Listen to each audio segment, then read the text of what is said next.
ये इस वक्त ऊँटों की जो एक लंबी कतार है अब बिल्कुल मेरे करीब से गुजर रही है और मैं इनके बिल्कुल करीब हूँ जी।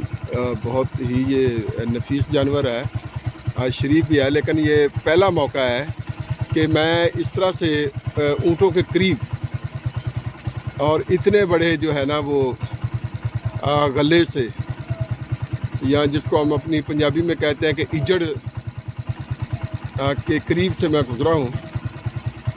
तो ये भी मेहरान का एक हुस्न है कि देख लें कि हम इन ऊँटों के बिल्कुल करीब से गुज़र रहे हैं, तो मुझे बड़ा अच्छा लग रहा है।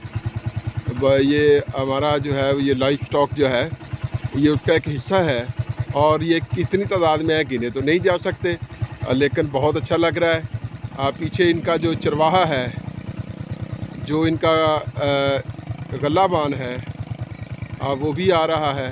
एक ऊँट जो है वो मुझे देख रहा है, लेकिन उसने फिर नज़रें चुरा ली हैं।